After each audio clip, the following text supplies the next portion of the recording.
Salam, nama saya Bu Hana Suprapti. Dulu saya di luar Tuhan, orang Kedar, tapi sekarang sudah menjadi miliknya Yesus dan saya menjadi hamba Tuhan. Dan lewat sakit, saya waktu itu sakit ginjal, gagal ginjal, sama dokter diponis 3 hari. Waktu itu saya sudah mengambil keputusan, saya tidak mau operasi, ginjalnya dua-dua kan harus diambil. Dan setelah ginjalnya diambil, dokter gak berani tanggung jawab, gak sembuh juga, urusan Tuhan, sembuh atau tidak, mati dan hidup. Akhirnya saya mengambil keputusan sembahyang tahajud. Akhirnya di dalam sholat itu saya ketemu Tuhan Yesus, tapi tidak Tuhan Yesus langsung, dia bilang Isa Al-Masih. Waktu saya wiritan, betapa saya kagetnya, karena waktu saya, itu kan saya muslim, tahu-tahu di tembok itu ada salib yang besar, itu nyentrong ke muka saya, silau. Akhirnya saya, karena saya orang fanatik, saya bilang, ngapain itu salib, wong saya orang muslim. Akhirnya setelah mata saya buka, setelah saya buka mata, orang itu turun, salib itu turun jadi manusia, tinggi besar, ganteng. Setelah begitu, pandangannya itu kayak ada magnetnya, sehingga saya ketarik, saya tidak tahan karena saya sholat sembayangnya itu gak bisa sujud, perut saya besar. Akhirnya saya ketarik terus. Akhirnya setelah gitu saya tanya sama dia, siapa kamu? Dia bilang justru dia bilang, aku kenal kamu, aku tahu kamu orang yang saleh, tekun mencari aku, tapi salah. Saya marah-marah karena dia bilang saya salah. Terus saya tanya, siapa kamu? Dia bilang, aku adalah Isa Al-Masih. Terus saya bilang, iya, Isa Al-Masih itu mujizat Al-Quran, buktikan itu. Kalau memang itu engkau pasti bisa menyembuhkan aku. Setelah begitu, dia bilang, aku datang mau menyembuhkan kamu, tapi kalau sembuh apa yang akan kau buat untuk aku? Saya ngomong, buktikan kalau engkau Isa Al-Masih malam hari ini, engkau bisa menyembuhkan saya. Setelah begitu, dia ngomong, iya, aku akan menyembuhkan kamu gratis. Saya ngomong, buktikan kalau sembuh, aku akan melakukan apa yang kamu lakukan. Aku akan memberi diriku untuk engkau gratis juga. Habis gitu dia maju ke depan, saya tidak bisa lihat. Karena apa? Orang itu tadi jadi silau, tahu-tahu jadi kayak matahari di atas pelapon. Habis gitu saya tertunduk karena silau. Terus dia jamah saya. Jamah saya tuh bukan pakai tangan tapi pakai api. Kayak ada bola api itu langsung ubus nabrak ke muka saya, masuk ke bagian yang sakit. Habis gitu kayak ada pecahan ombak air itu juga begitu, nabrak ke muka saya. Selesai bernabrak gitu masuk ke bagian yang sakit, terus keluar. Apa yang terjadi selesai begitu, saya itu sembayangnya itu sampai tiduran. Saya kayak ngawang, kayak diangkat begitu. Setelah gitu terus dia ngomong sendiri, malam hari ini kamu sembuh total, kamu besok pergi ke rumahku. Sementara besok itu hari Minggu. Nah saya hati dan pikiran itu tarik-tarikan, gak mungkin orang Islam kok pergi ke gereja, gak mungkin. Terus dia setelah saya ngomong batin gitu, dia ngomong, kamu besok pergi ke rumahku, kalau kamu perlu aku panggil namaku Yesus. Setelah begitu dia balik pergi ke salib yang pertama kali. Setelah itu saya sudah terasa nggak sakit. Akhirnya saya turun sujud di kamar, di tembok itu yang ada bekas gambarnya salib. Saya bilang, terima kasih Yesus orang Kristen, terima kasih Isa Al-Masih. Akhirnya saya benar-benar mengalami kesembuhan malam itu. Sehingga Tuhan sendiri, bukan perbuatan tangan manusia. Jadi saya gak pernah disentuh dokter, gak pernah pakai obat, ya malam hari itu mengalami mujizat kesembuhan. Selesai begitu, sehat tapi saya masih bengkak. Habis itu operasi besar-besaran di dalam kamar mandi. Waktu itu saya kencing. Habis gitu saya kencing itu kayak darah campur nanah. Rupanya itu biru-biru, kemerahan, baunya setengah mati. Habis gitu selesai, saya dengar suara yang paling terakhir itu letak itu apa kayak batu. Akhirnya tak tangkap, ternyata batu ginjal. Batu ginjal itu bagus, tajam-tajam, rupanya kayak batu karang, tapi kayak ada serbuk murti berlian, cemerlit, bagus gitu, kerlip gitu. Terus setelah begitu saya bilang, loh ini penyakit tapi kok bagus tapi penyakit. Saya tidak mau, wong ini penyakit.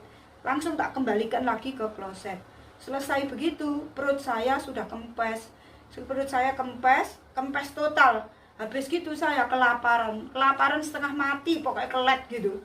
Terus saya bangunin Mbak yang nunggu saya, Mbak bangun, saya minta makan. Mbaknya saya ketemu Yesus, Isa Almasih, Tuhan orang Kristen, perutku sudah kempes, aku mau makan mbak. Nah mbaknya itu kan ya orang muslim, dia ngamuk-ngamuk, kamu jangan gila, kamu gendeng ya, orang Islam kok manggil-manggil Tuhan orang Kristen. Tuhan orang Kristen itu sopo? Tuhan orang Kristen itu Isa Almasih, Yesus itu Isa Almasih. Jadi dia itulah Tuhan orang Kristen. Aku mau makan lah mbaknya, karena ketakutan tak paksa, karena kalau saya makan harus makan tajin.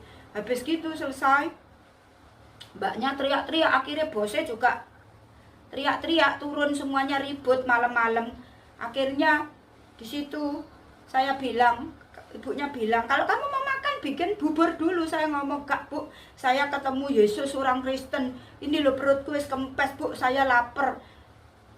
Terus ibunya ngamuk bilang, kamu gila yo, wong aku sing orang Kristen dari kecil gak pernah ketemu Yesus, kok kamu sing Islam ketemu Yesus. Lah terus akhirnya anaknya yang kecil sekolah minggu itu tanya, coba mbak cerita gitu, coba mbak cerita mbak. Terus ya besen, setelah saya cerita, anaknya tuh bilang, bener mah mbak ketemu Tuhan Yesus, biar makan. Setelah selesai semuanya bubar, saya makan kira-kira beras 1 kilo itu loh. Terus sama makanan dingin-dingin itu tak taruh gitu, langsung tak habisin.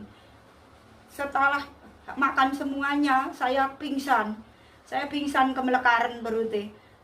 Tapi kalau dipikir nalar tetap gak masuk akal, tetap sakit perutnya. Saya dibawa ke kamar, pingsan 5 menit. Ketika saya bangun, badan saya kempes semua, mata saya semuanya buka, semuanya kempet, badan kempet, semuanya kempet. Saya sempurna sembuh malam hari itu total. Setelah sembuh begitu, saya teriak-teriak. Saya teriak-teriak karena saking senangnya, terima kasih sama Yesus orang Kristen itu tadi. Teriak-teriak, terima kasih Yesus, terima kasih Isa Almasih, mujizatmu nyatakan sekarang ini, terima kasih Tuhan. Habis gitu saya langsung bangun, langsung mandi. Mau cari baju nggak ada, beleknya sudah dibukai semua. Otomatis pakai baju yang pertama masuk ke rumah itu, pakai baju kupu-kupu, ada ikatan belakang itu saya pakai. Habis gitu saya gak bisa tidur, wisan sudah hampir jam 3. Saya bingung karena roh ini ada yang narik saya untuk pergi ke gereja. Cepet pergi, ada yang narik saya itu sampai kayak mau mati rasanya. Rindu kayak wong kehausan pengen pergi nang gereja. Lah saya bingung, wong bos saya gak pernah nang gereja. Akhirnya memaksakan diri, saya memberanikan diri, bos tak ketok, bos antarkan aku ke rumah Tuhan, antarkan aku ke rumah Tuhan. Lah bosnya ngamuk-ngamuk, masih pagi jam 3-an. Terus bilang, wes kamu siap-siap nanti tak anter deh gitu. Lah jam itu saya tidur di depan pintu nih, bos itu loh, jam 3 gak ganti-ganti ya jamnya. Pancet aja, jamnya kok pancet aja, gak berubah-berubah toh. Ini saya selak mau ke rumah Tuhan. Wes saya langsung ngambil akal, kesuwenen itu, langsung mobilnya tak puanasi semua, bentang bangun. Ternyata malah nggak bangun, semuanya tidur ngelengger. Dan mbak-mbak pembantu semuanya ribut geger, kamu matikan mobilnya, matikan, nanti kalau tidak tetangga itu ribut, tetangga itu nanti diprotes, matikan. Akhirnya mobilnya saya matikan, wes dipanasi, saya sampai ketiduran di mobil. Ibadahnya 6:30, bosnya turun tak-tok dari tangga jam 7. Terus dari gereja ibadah sudah mau habis. Waktu itu saya dianterin ke gereja, bos jadi gak bisa parkir, gak dapat tempat. Akhirnya saya turun dari mobil itu, ada 2 tangan yang gandeng saya, bawa masuk ke dalam gereja, dibawa masuk. Rasanya gak masuk akal, siapa itu gak kelihatan orangnya, tapi 2 tangan gandeng saya dibawa masuk. Terus paling kaget itu saya masuk di atas mimbar itu, bukan saya melihat pendeta, tapi melihat Tuhan Yesus yang bajunya pancet tadi malam itu. Terus dia di atas mimbar, dia khotbah, datanglah padaku semua yang letih lesu dan berbeban berat, aku akan memberi kelegaan. Setelah begitu saya jatuh tersungkur di bawah mimbar itu. Saya langsung ngomong, mulai hari ini kau telah membuktikan kau adalah Tuhan, kau lah Isa Almasih, kau lah Tuhan Yesus yang menyembuhkan aku. Mulai hari ini Tuhanku Yesus, mulai hari ini aku akan menentang siapapun yang melawan aku untuk menjadi pengikutmu. Habis itu saya selesai, saya berdiri pulang, ibadahnya habis, pendetone ngasih salam, selamat ya gitu. Terus saya ya pak gitu, terus saya pulang. Selesai dari situ saya pamitan pulang ke desa. Bilang, bos saya sudah sembuh, saya boleh pulang. Karena waktu sakit nggak boleh, bos bilang nanti dibikin wadal.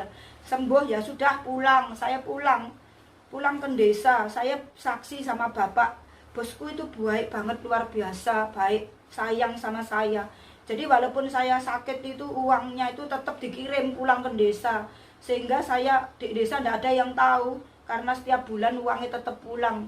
Akhirnya selesai begitu, saya pulang di desa saksi sama bapak, saya sakit disembuhkan, saya ngalami ini, saya disembuhkan mulai sekarang. Bapak, aku mulai sekarang imanku Kristen, aku jadi orang Kristen bukan Islam lagi. Bapak itu kumusik panjang, bapak itu orangnya kambek saya sayang. Ketika dengar saya iman saya jadi Kristen, langsung bapakmu ngamuk, mejone digebrak gitu. Mejone digebrak, bapakmu ngamuk-ngamuk. Terus habis gitu, ibu saya dengar keluar lewat pintu belakang, lari-lari di jalan-jalan, bilang kafir, anakku kafir, anakku jadi wong kafir. Satu kampung keluar semua, keluarga semua, soalnya satu kampung itu masih kerabat. Keluar semua mau masak saya, berbondong-bondong ke rumah saya. Habis itu ke rumah saya semuanya, ya Tuhan sudah mengurapi saya sehingga menginjili secara global. Jadi mau gak mau mereka semua sudah tahu Yesus itu adalah Tuhan. Saya bersaksi, saya cerita, kamu semua datang ke sini, kamu apa salah aku pengen selamat mlebu surga. Karena yang membawa ke surga cuma Tuhan Yesus. Yesus itu Isa Al-Masih, mujizate Al-Quran itu adalah Yesus, Sirotol Mustaqim itu adalah Yesus, jalan yang lurus menuju surga itu adalah Isa Al-Masih Salam, yaitu Yesus Kristus Tuhan adalah juru selamat. Barang siapa percaya kepada Tuhan Yesus, maka dia akan diselamatkan. Kalau kamu semuanya tidak percaya, kamu mau masuk neraka ya masuk sendiri, jangan ngajak saya. Yang penting saya sudah kasih tahu, kalau kamu pengen selamat menuju surga, bukan insya Allah, percaya Yesus, bertobat dan betul-betul percaya, maka mati ada jaminan, masuk surga itu pasti. Jadi kalau kalian gak mau mlebu surga, ya wes jangan ngurusi saya tak masuk surga, kamu masuk neraka sendiri. Habis gitu dia satu-satu pulang sendiri, Pak D, Bude, Bule, ponakan cuma gerutuk-gerutuk pulang. Setelah pulang kambek saya ngomong, ingat, lek pengen mlebu surga, percaya Yesus. Akhirnya dia pulang semua. Di rumah saya sama bapak sama ibu itu sampai 1 minggu gak disapa sama sekali. Karena saya pengen disapa, setiap ibu masak tak habisin makanannya. Setelah makanannya habis semuanya, ibu gak nyapa saya, tetep lebar masak lagi, meneng ae, tak entekne lagi sampai utangku melendung. Gak urus, yang penting saya sampai 1 minggu gak ada yang nyapa. Untungnya itu keluarga saya, bapak ibu saya tuh nebeng di rumah saya, sehingga saya nggak diusir. Mungkin kalau saya nebeng saya pasti diusir, tapi saya minta hati sama Tuhan, minta hati seperti hatinya Tuhan, sehingga seketika itu saya tidak ada kemarahan apapun. Saya ngampuni mereka semua, saya memberkati mereka. Tuhan ampuni, Tuhan berikan aku hatimu supaya aku mudah memberikan pengampunan, juga mata hati seperti Engkau supaya aku mudah, Tuhan, supaya hatiku tidak ada kepahitan. Langsung saat itu di situ saya bilang dalam nama Yesus, kepahitan keluar dalam nama Yesus. Secara manusia mungkin kepahitan itu pasti ada ketika kita dinista seperti itu, tapi saya bersyukur saya diajari Roh Kudus sehingga saya bisa melepaskan. Akhirnya mentok pas hari Minggu saya pergi ke gereja, lewat belakang ibu-ibu itu pada nyegat saya walang kerik gitu, semuanya nantang begitu. Pagi-pagi sudah cantik, mau kemana?